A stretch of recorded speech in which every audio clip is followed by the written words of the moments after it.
देखिए हम पहले भी हर महीने एक ब्रीफिंग करते थे मीडिया के माध्यम से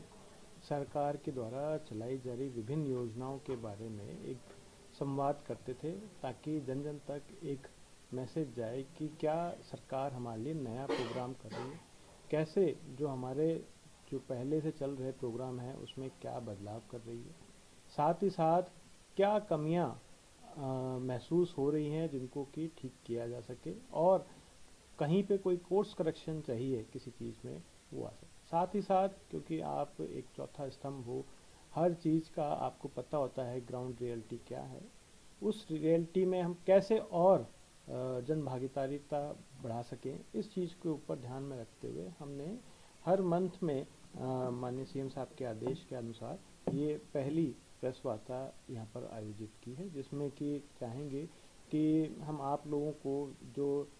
नए प्रोग्राम जो चल रहे हैं और वर्तमान में जो चल रहे हैं उनके बारे में बता सकें। फ़िलहाल में हमारा थर्ड रैंक था, और एक कई जगह हमारे पास कुछ एक एरियाज़ हैं जिसमें कि हमने फर्स्ट रैंक भी हासिल की है, लेकिन अभी हमारे पास कुछ क्षेत्रों में और बढ़ाने की ज़रूरत है, जिसके अंतर्गत हम खासकर स्किल डेवलपमेंट, हम इंफ्रास्ट्रक्चर, इसके अंदर हमें और बढ़ाने की ज़रूरत है, हमें फाइनेंस एंड डेवलपमेंट के अंदर बढ़ाने की ज़रूरत है, जो कि पैमाना है केंद्र सरकार का, जिसमें कि हम उसमें और रैंकिंग बढ़ा सकें। लंबे समय से लोग इस देखिए मुद्दे आप, मैं बता बाईपास है उस पर तो काम चल ही रहा है, इस साइड से दूसरा साइड से जो बाईपास है वो भी चल रहा है। कुछ बाईपास के अंदर लैंड एक्विजिशन के इश्यूज थे जिसके कारण से फिजिबिलिटी रिपोर्ट नहीं बन पा रही है, जैसे पुनाना का हो गया, पिनंगवा का हो गया। उसके ऊपर एक बार हमारा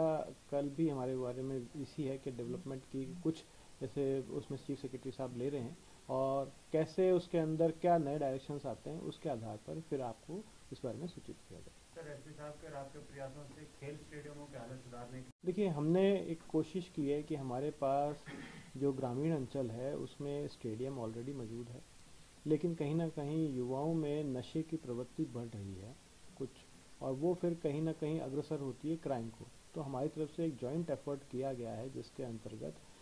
एसपीओज ये प्रोवाइड किए जाएंगे खेल स्टेडियम के अंदर। ये सारे एसपीओज वो हैं जो कि किसी न किसी समय में खेल के अंतर्गत अपने फौज के अंदर से आए हुए हैं और इनको अपने खेल के अंदर हैं, तो हम उनको जागरूक कर रहे हैं कि ज़्यादा से ज़्यादा लोग इसके इन खेल नर्सरियों में आए, इनको हम नर्सरियों के रूप में डेवलप कर सके, और जो हमारी एग्जिस्टिंग नर्सरियाँ हैं उनमें भी कुछ जो कमियां हैं उसको भी हम ठीक कर सकें, ताकि लोगों को एक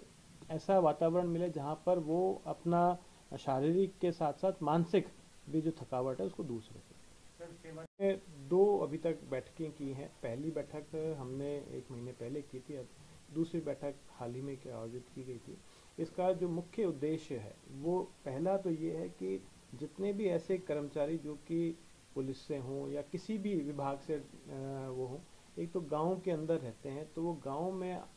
जो कोई दिक्कतें आ रही हैं उस बारे में हमें बता सकें। साथ ही साथ एक कॉन्फिडेंस बिल्डिंग मेजर का भी एक तरीका है, क्योंकि हाल ही में हमने देखा है कि नू में कुछ मिसहैपनिंग्स हुई थी जिसके कारण से एक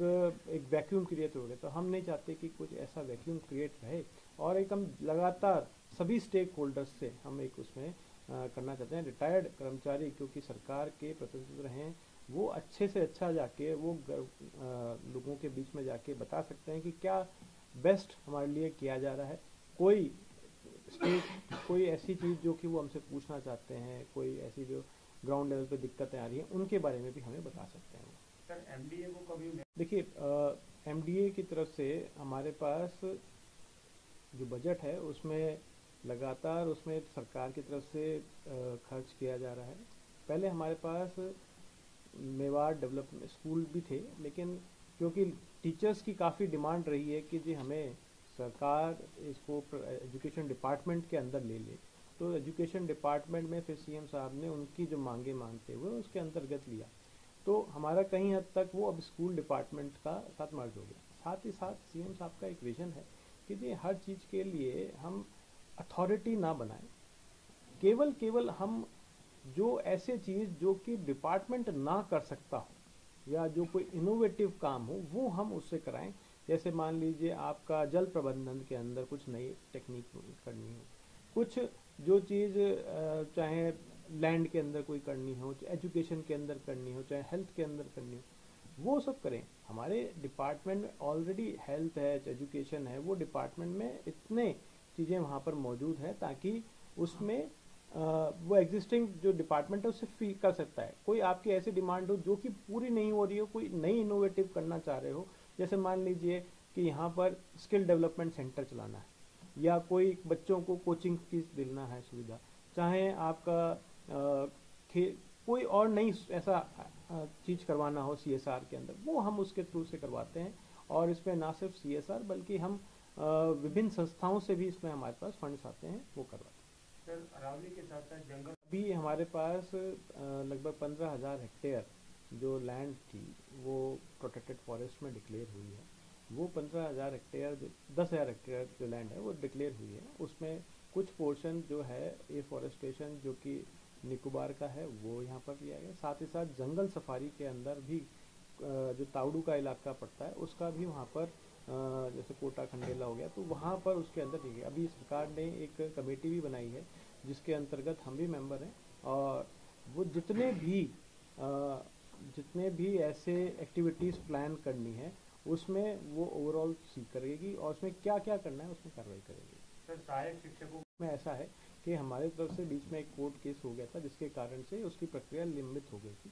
अब वो कोर्ट केस खत्म हो चुका है, तो हमने उस प्रक्रिया को आगे बढ़ा दी है। हमारी तरफ से जो संस्तुति देकर गवर्नमेंट को भेज दिए कि इसमें आगे जो अपॉइंटमेंट करने वो कर दीजिए, तो उसमें हम प्रक्रिया में चल रही है। तो वो भी मेरी आशा है कि इस नव वर्ष से पहले ही उसमें भी उनकी अपॉइंटमेंट हम करवा देंगे। सर शिक्षा सहायक में ऐसा है कि जो दिव्यांग आयोग है उनकी तरफ से एक डायरेक्शन थी